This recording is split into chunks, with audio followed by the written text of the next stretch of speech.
Hello hi नमस्कार good afternoon everyone. सो आज हम डिस्कशन करने वाले हैं new learn well Hindi Surabhi book standard 4 Holy Faith new learn well Hindi Surabhi book standard 4 chapter 1 Bharat माँ। सो चैप्टर 1 भारत माँ का डिस्कशन यानी कि व्याख्या मैंने पहले से ही कर ली है। आज देखेंगे उसके शब्दार्थ और अभ्यास के कार्य। तो चलिए चलते हैं। अगर आप मेरे चैनल पर नए हो तो चैनल को जल्द से जल्द सब्सक्राइब कर लीजिए ताकि जो भी मैं वीडियो पोस्ट करूँ आपको पहला नोटिफिकेशन में मिल जाए। ऑलरेडी मैं स्टैंडर्ड 1, स्टैंडर्ड 2 और standard 3 Holy Faith new learn well Hindi Surbhi का क्लास कर चुकी हूँ। स्टैंडर्ड 1, स्टैंडर्ड 2 एंड 3 का ऑलरेडी सारा चैप्टर कंप्लीट हो गई है। आज देखेंगे स्टैंडर्ड 4 का पहला चैप्टर है भारत माँ, उसकी क्वेश्चन आंसर और शब्दार्थ, क्योंकि इसका जो व्याख्या है मैं ऑलरेडी कर चुकी हूँ। इसकी एक क्लास मैं डिस्क्रिप्शन में टैग कर दूंगी वो वीडियो की लिंक, आप लोग वहाँ से देख लीजिएगा। पहले जानते हैं हम शब्दार्थ। सो कठिन शब्द का अर्थ जानिए। देखिए, कर्म का अर्थ है काम, रक्षक यानी कि रक्षा करने वाला, पखारना यानी कि धोना, न्यारा अलग, निर्मल यानी कि साफ और स्वच्छ, उज्जवल यानी कि सफ़ेद, सस्य श्यामला यानी कि हरी भरी, वसुधैव कुटुंबकम का मतलब सारी धरती ही एक परिवार है। फिर से मैं बोल दे रही हूँ। कर्म का अर्थ है काम, पखराना का अर्थ है धोना, निर्मल का अर्थ है साफ और स्वच्छ, सस्य श्यामला यानी कि हरी भरी, रक्षक का मतलब है रक्षा करने वाला, न्यारा का मतलब है अलग, उज्जवल का मतलब है सफ़ेद, वसुधैव कुटुंबकम मतलब है सारी धरती ही एक परिवार है। तो दिन चलते हैं अभ्यास की तरफ। अभ्यास पहला आएगा अभिव्यक्ति मूल्यांकन, उसके बाद आएगा श्रुतलेख। सो श्रुतलेख का मतलब है, जैसे कि मैंने पहले बोल चुकी हूँ, सुनकर लिखना। आपका अध्यापक या फिर अध्यापिका आपको बोलेंगे तो आपको सुनकर लिखना है। कर्म, रक्षक, प्रकृति, संदेश, न्यारा, उज्ज्वल, निर्मल, शस्य श्यामला, मस्जिद, प्राण। कर्म, रक्षक, प्रकृति, संदेश, उज्ज्वल, निर्मल, सस्य श्यामला, मस्जिद, प्राण। देन देखते हैं मौखिक प्रश्न। मौखिक प्रश्न का क नंबर, देश किसान कैसे बढ़ सकती है। सो देश किसान अच्छे कर्म करने से बढ़ सकती है। देश किसान अच्छे कर्म करने से बढ़ सकती है। देन ख नंबर, भारत का रक्षक कौन है। भारत का रक्षक कौन है। तो भारत का रक्षक हिमालय पर्वत है। कौन है। हिमालय पर्वत। देन ग नंबर, भारत भूमि कैसी है। भारत भूमि कैसी है। भारत भूमि हरी भरी है। कैसी है। भारत भूमि हरी भरी है। देन घ नंबर, भारत के कुछ महापुरुषों के नाम बताइए। सो भारत के कुछ महापुरुषों के नाम है राम, कृष्ण, गौतम, नानक आदि। देन देखते हैं उसके बाद क्या है। मौखिक प्रश्न के बाद है सही गलत। सही उत्तर के सामने ठीक का निशान लगाया। ठीक है। निर्मल नदियाँ, झरने, उज्ज्वल। निर्मल नदियाँ, झरने, उज्ज्वल। सिंचे जिसके प्राण का अर्थ है। सिंचे जिसके प्राण का अर्थ है। तो इसका अर्थ क्या है देखते हैं। निर्मल नदियाँ, झरने, उज्ज्वल, सिंचे जिसके प्राण। तो इसका अर्थ ये है कि ग नंबर होगा, क्योंकि भारत के प्राण नदियाँ और झरने हैं, ये गलत है। भारत के प्राणों की सिंचाई नदियाँ और झरने से होती है, ये भी गलत है। क्या होगा। इसका अर्थ है कि नदियों और झरनों के जल से खेतों की सिंचाई होती है, जिससे लोगों की जीवित रहने के लिए भोजन प्राप्त होती है। ठीक है। तो ग का आंसर सही है। देन देखते हैं पाठबोध। एक नंबर, कविता की पंक्तियाँ पूरी कीजिए। खड़ा हिमालय, रक्षक जिसका, पैर पखारे सागर, तरह तरह के रंग बिखरे प्रकृति यहाँ पर लाकर। देन ख में, मंदिर मस्जिद जहाँ सुनाते घंटी और अजान, वसुधैव कुटुंबकम ही है भारत की पहचान। ठीक है। ये आप लोग कविता देख के भी पूरी कर सकते हैं।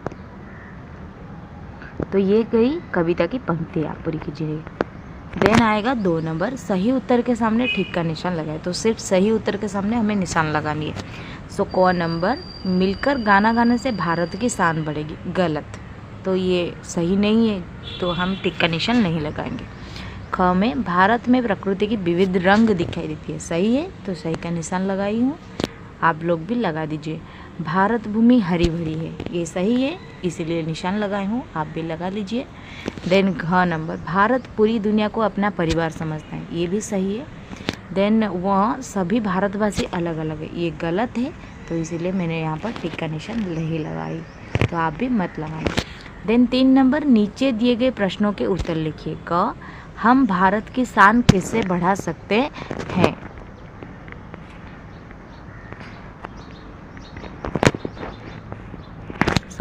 हम भारत की शान अच्छे कर्म करके बढ़ा सकते हैं। कैसे बढ़ा सकते हैं? अच्छे कर्म करके बढ़ा सकते हैं। ख, भारत की भौगोलिक स्थिति वर्णन कीजिए। तो चलिए देखते हैं। उत्तर में खड़ा हिमालय पर्वत भारत का रक्षक है। भारत तीनों ओर से समुद्र से घिरा है। सागर हिमालय के चरणों को पखारता है, यानी कि धोता है। प्रकृति ने यहाँ अनेक रंग बिखेरे हैं। यहाँ अनेक निर्मल नदियाँ और झरने भी झरते हैं। भारत की भूमि हरी भरी है। यहाँ के मंदिर और मस्जिद से घंटी और अज़ान के स्वर गूंजते हैं। दिन ग, भारत का मूल मंत्र क्या है? भारत का मूल मंत्र वसुधैव कुटुंबकम है। मूल मंत्र क्या है? वसुधैव कुटुंबकम। ठीक है, देन देखते हैं। आइए विचार करें, दूसरे धर्मों के प्रति हमारे मन में कैसे भाव होना चाहिए। तो दूसरे धर्मों के प्रति हमारे मन में सम्मान होनी चाहिए, आदर होनी चाहिए, और क्योंकि हम सभी धर्मों का यही लक्ष्य है कि ईश्वर की प्राप्ति, ईश्वर को भक्ति करना, ईश्वर को याद करना। तो सब दूसरे धर्मों के प्रति हमारे मन में सम्मान होनी चाहिए, आदर होनी चाहिए, प्रेम होनी चाहिए, भाव होने चाहिए। ठीक है। देन हॉर्स, यदि सारी दुनिया एक परिवार बन जाए तो क्या होगा? तब दुनिया कैसे दिखाई देगी? तब दुनिया रंगीन सा दिखाई देगी, सुंदर सा, जो कभी कोई कल्पना भी नहीं कर सकता, इतनी सुंदर और इतनी अच्छी दिखाई देगी। देन चलिए देखते हैं नेक्स्ट क्या दिया गया है हमें करने के लिए। भाषा से 1 नंबर, नीचे दिए गए शब्दों के 2 पर्यायवाची शब्द लिखिए। तो चलिए ठीक है, लिखते हैं। पहला दिया गया है माँ। माँ का होगा माता जननी। क्या होगा? माता जननी। देन दिया गया है नदी। नदी का एक होगा सरिता और एक है तटीनी। देन जग, जगत, संसार। झरना का निर्झर प्रताप। माँ का होगा माता और जननी। नदी का होगा सरिता तटिनी। जग का होगा जगत संसार। झरना का होगा निर्झर प्रताप। और भी बहुत सारी इनके पर्यायवाची शब्द है, लेकिन हमें सिर्फ 2 ही लिखने को कहा गया है, इसलिए हम 2 ही लिखे हैं। देन 2 नंबर, निम्नलिखित शब्दों के वर्ण विच्छेद कीजिए। भारत का वर्ण विच्छेद हम कैसे करेंगे? भा जुक्त आ जुक्त रह जुक्त अ जुक्त त जुक्त अ। देन हिमालय, ह जुक्त ई जुक्त म जुक्त आ जुक्त ल जुक्त अ जुक्त य जुक्त अ। देन रक्षक, र जुक्त अ जुक्त क जुक्त स जुक्त अ जुक्त क जुक्त अ। मैं हलंत का उच्चारण इसीलिए कर रही हूँ, हलंत नहीं बोल रही हूँ, क्योंकि हलंत के साथ हम कैसे उच्चारण करनी चाहिए? क, अगर उसमें स्वर वर्ण मिल जाता है अ तो क्या होगा? क। क और स्वर वर्ण अ मिल गया तो क। अगर स्वर वर्ण आ मिल गई तो का। ठीक है। देन रक्षक, कब बोल दिया मैंने? देन उज्जवल, गलत हो गई। उज्जवल, उ जुक्त जा जुक्त जा जुक्त व जुक्त अ जुक्त ल जुक्त व। देन प्राण, प जुक्त र जुक्त आ जुक्त ण जुक्त अ। ठीक है। देन चलिए देखते हैं, ये हो गया आपका वर्ण विच्छेद। ठीक है। देन चलिए देखते हैं 3 नंबर, हे अथवा हे लिखकर वाक्य पूरी कीजिए। ठीक है, चलिए देखते हैं कहाँ पर हे होगी और कहाँ पर हैं होगी। हिमालय भारत की रक्षा करता है, रक्षा करता है यानी कि ये वाला। देन ख, प्रकृति ने यहाँ तरह तरह के रंग बिखेरे हैं। देन ग नंबर, भारत देश सारे जग से न्यारा है। घ नंबर, भारत में निर्मल नदियाँ बहती हैं, बहुवचन है इसीलिए। वहाँ हमारे देश में मंदिरों में घंटियों और मस्जिदों से आजान की आवाज़ सुनाई देती है। दिन क्रियाकलाप, बातों बातों में अपने देश के महापुरुषों और उनके द्वारा दिए गए उपदेशों के बारे में साथियों को बताइए। आप लोग खुद ही करना। देन मेरी कलम से आपको यदि भारत देश अथवा विदेश में से किसी एक जगह को चुनना पड़े तो आप किसे चुनेंगे और क्यों? 5-6 वाक्य में अपना उत्तर लिखिए, ये भी आप खुद करेंगे। देन कुछ करने के लिए मेरा भारत विषय पर एक पोस्टर बनाइए, अपने देश के लिए एक सूक्ति भी लिखिए। देन हमें दी गई है 2 नंबर, www.essayhindi.com इन इंडिया ऐसे ऑन my-G3916 वेब लिंक की सहायता से भारत देश पर एक निबंध लिखे। ठीक है, तो ये सब आप खुद ही करना, क्रियाकलाप दिया गया है। देन उसके बाद देखते हैं हमारा है अपठित गद्यांश। क्या है अपठित गद्यांश? निम्नलिखित काव्यांश को पढ़कर पूछे गए प्रश्नों के उत्तर लिखिए। देखते हैं। संकटों से वीर घबराते नहीं। संकटों यानी मुश्किल से वीर जो हैं वो घबराते नहीं।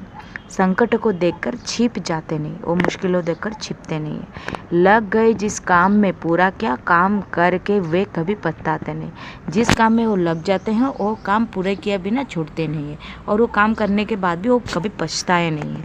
हो सरल या कठिन हो रास्ता, रास्ता सरल हो या फिर कठिन, रास्ता देख वो घबराते नहीं, रास्ता देखकर वो घबराते नहीं। बढ़ चले तो अंत तक वे बढ़ चले, वो बढ़ते चलते हैं अंत तक यानी कि शेष तक। कठिन मार्ग देखकर घबराते नहीं, अगर कठिन रास्ता है तो उसे देखकर घबराते कभी नहीं। संकटों को देखकर भी मुस्कुराते हैं सदा, मुश्किलें देखकर वो हमेशा हंसते रहते हैं। संकटों के बीच में गाते गीत हैं वे सदा, और मुश्किलों के बीच में वो क्या करते हैं? गाना गाते हैं रहते हैं हमेशा।